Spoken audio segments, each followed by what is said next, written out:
Hi, this is Jean, and I'm delighted to be a guest at Hero Art sharing my holiday card with you. My project features the Family and Friends stamp set from the Handmade for Christmas 2014 catalog. Before we start creating the card, I wanted to share my process for selecting the colors I use to stamp the bottle brush trees. I stamped the small tree from the set in a variety of blues, greens, and reds.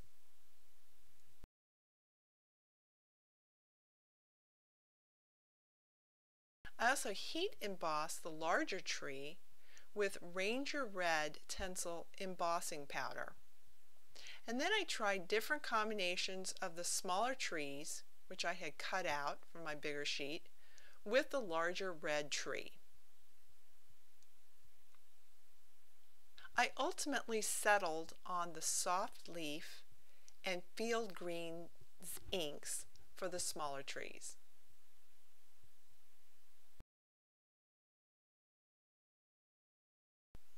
Off camera, I've cut a panel of snow layering paper to 3 1/8 inch wide by 4 1/2 inch tall. To begin, we're going to stamp the small bottle brush tree from the Family and Friends set with soft leaf shadow ink on the right hand side of the panel. This tree is the furthest away visually in the group of trees.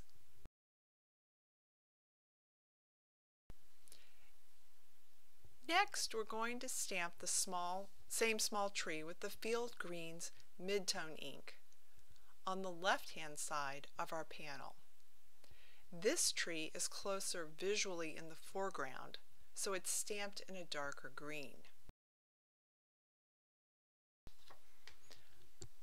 I'm putting some anti-static powder on the panel since I'm going to be heat embossing it.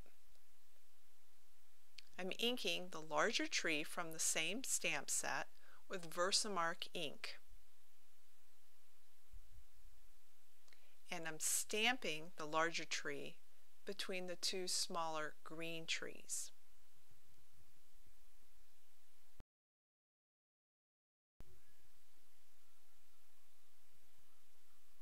Next, I'm shaking on the Ranger Red Tencel embossing powder onto the stamp tree.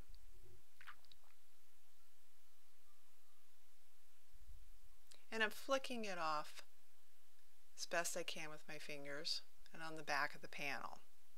I'm removing some of the extra powder from the green trees with a soft brush and tapping the back of the panel.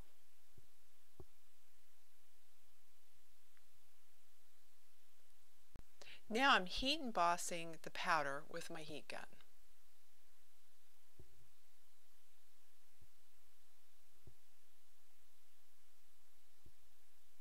Now I'm getting ready to use the Hero Art silver ink to stamp a small star onto the top of the red tree for a metallic accent.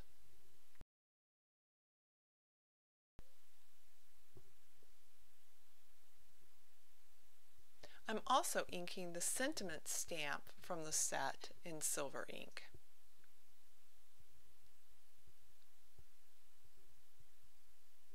I'm stamping the sentiment in the upper left corner of the panel.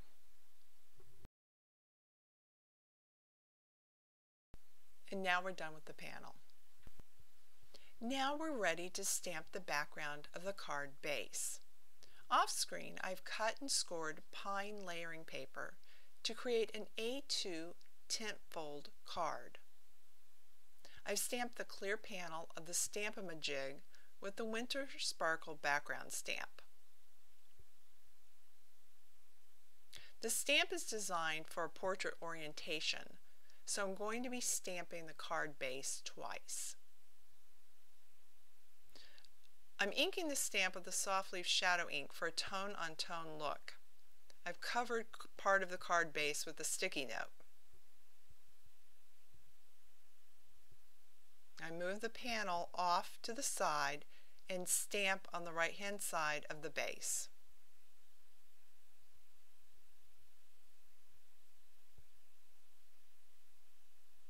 I'm going to cover up the panel where I've just stamped. I'm re-inking the stamp.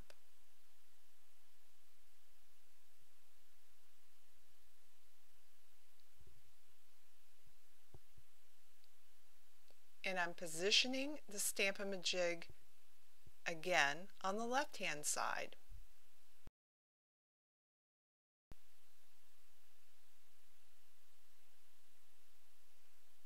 And now I'm stamping the background stamp.